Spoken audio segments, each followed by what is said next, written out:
Welcome, viewers, to our Shadow Theater show. Today, we will dive even deeper into the fascinating world of semantic analysis in programming. Get ready for a deeper journey through the lights and shadows of code. Meet the characters who will guide us on this journey: the programmer, the semantic analyzer, the semantic error, the checker, and this is the narrator speaker. In the vast world of programming, every line of code has its own story to tell. But what happens when these stories don't make sense? Hello, I am the semantic error. I am hidden in the shadow of the code, causing havoc when you least expect it. But fear not, for every villain there is a hero. And our hero in this story is the semantic analyzer, the tireless guardian of coherence and order in the code. Here I am to save the day. I'm the semantic analyzer, the keeper of consistency in the code world. Hello, semantic analyzer. Would you like to tell our viewers how you work? Oh, hello, programmer. Hi, I am interested to explanation too. Perfect. So I will explain. The semantic analyzer is like a flashlight in the darkness of the code. I examine each line to make sure it makes sense within the context of the programming language. I am a crucial step in the process of compiling programming languages. Wow, and what is your main function? My main function is to verify the meaning of the syntactic constructs identified by the parser, ensuring that the program makes sense within the context of the language and the established rules. Formally, I can define myself as a function that receives as input an abstract syntax tree, AST, generated by my friend the parser, and produces as output an SAT enriched with the semantic information. Unlike most things in life, there is mathematics, isn't there? You're correct. I have some mathematical formulas that compose me, which may vary depending on the specific focus of my analysis and the programming language in question. For example, as a first part, we have the type assignment, T function E. Being the function that assigns the type of the expression E, we could have a formula like T function E equals expected type. This formula checks if the type of the expressions matches the expected type in an operation. The second one is the symbol resolution. S function ID being the function that looks for the declaration of an identifier ID in the symbol table. We could have a formula like S function ID is equals to declaration. This formula searches the symbol table to find the closest declaration compatible with the context of use. And finally, you have the static semantic checks. B function E being the function that checks if an expression E complies with the semantic rules of the language. We could have a formula like B function E equals valid. This formula indicates if an expression complies with the semantic rules of the language. Wow, and how is the specification of the semantics done? It can be done in two ways: as a natural language or with a formal specification that will be the operational semantics, the notational semantics, axiomatic semantics, algebraic semantics, and action semantics. The variational is based on describing the meanings of the program in terms of operations. Therefore, a language based on logical inference rules is used, whose purpose is to formally describe the execution sequences on the different instructions that an abstract machine has. When you talk about logical inference rules, you are referring to the logical expression that establish a relationship between the initial state of the program and its final state after the execution of an instruction.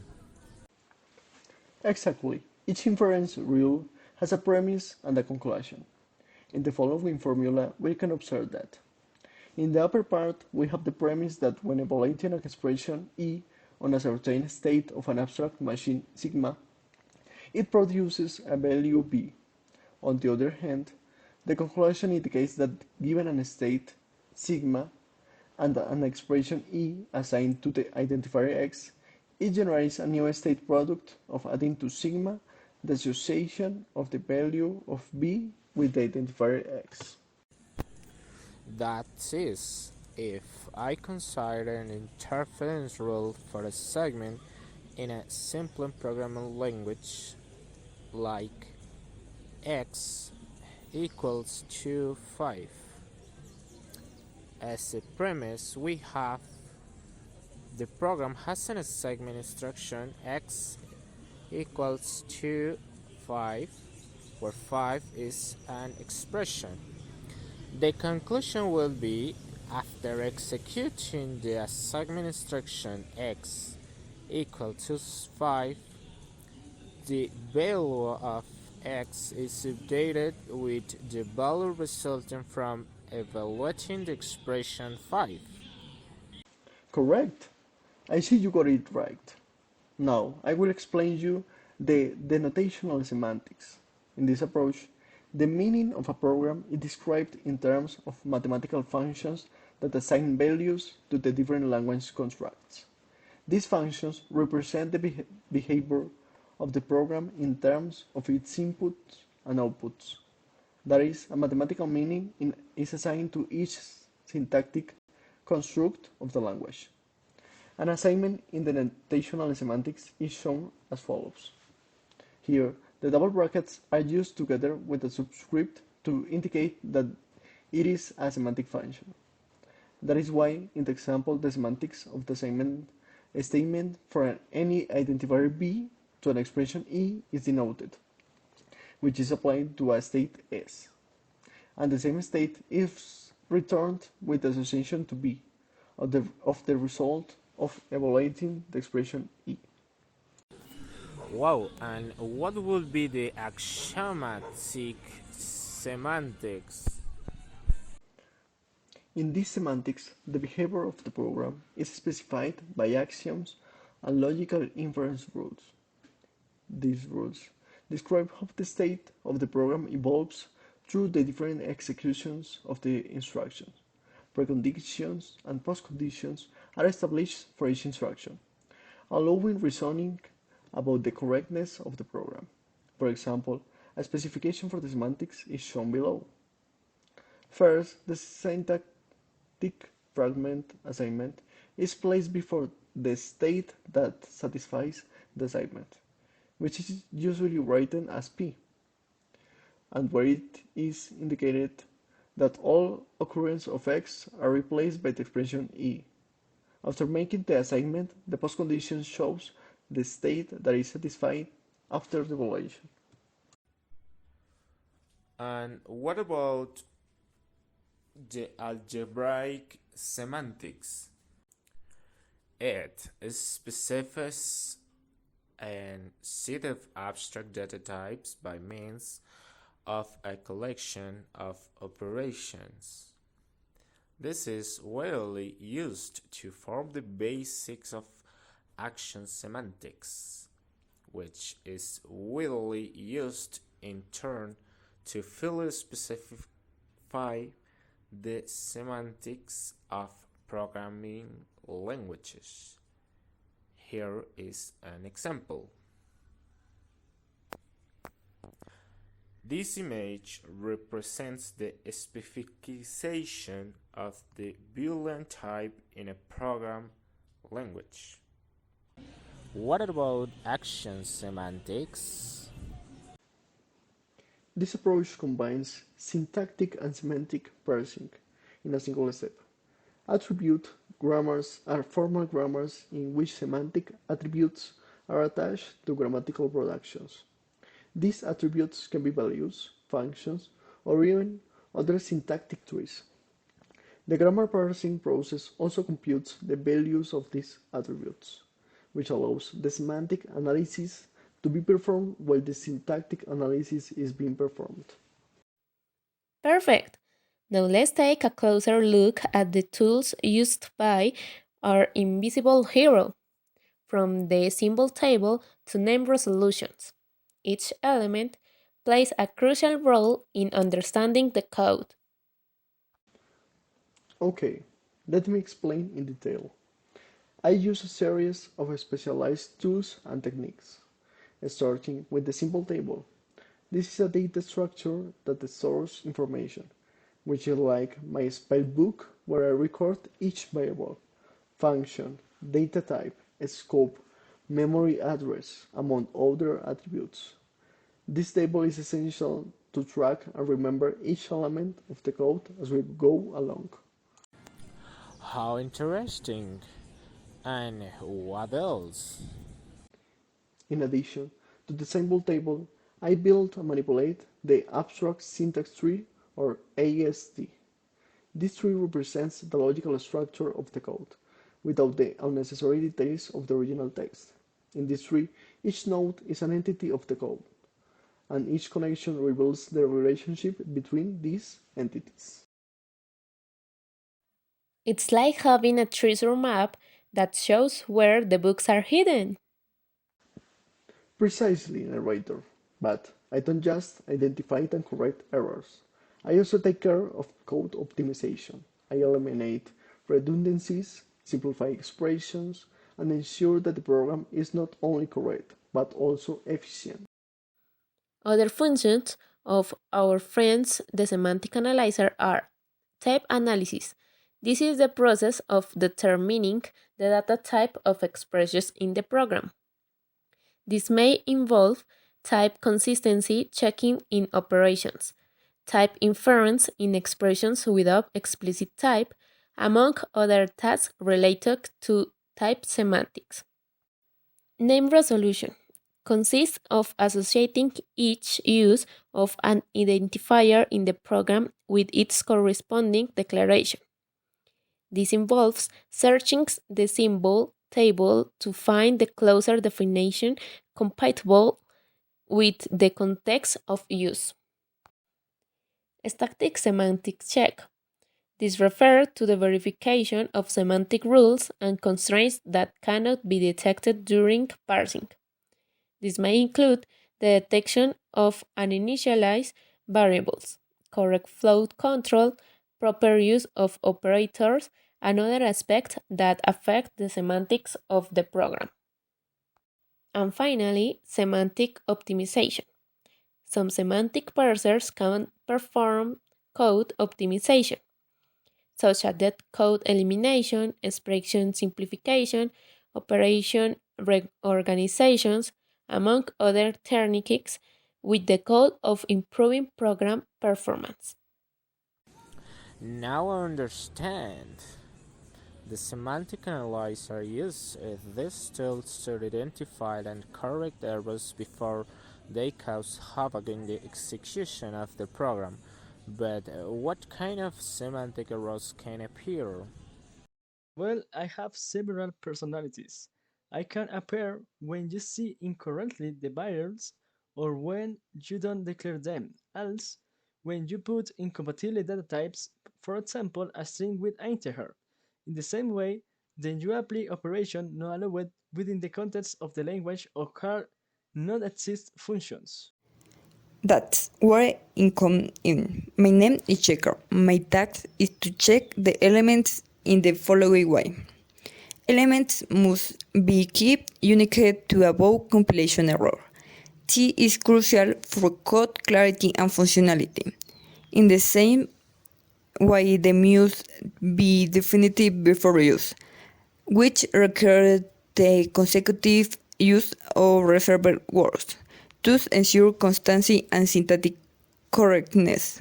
In addition, compilers use a simplet grammar that postpones some check for the semantic factors.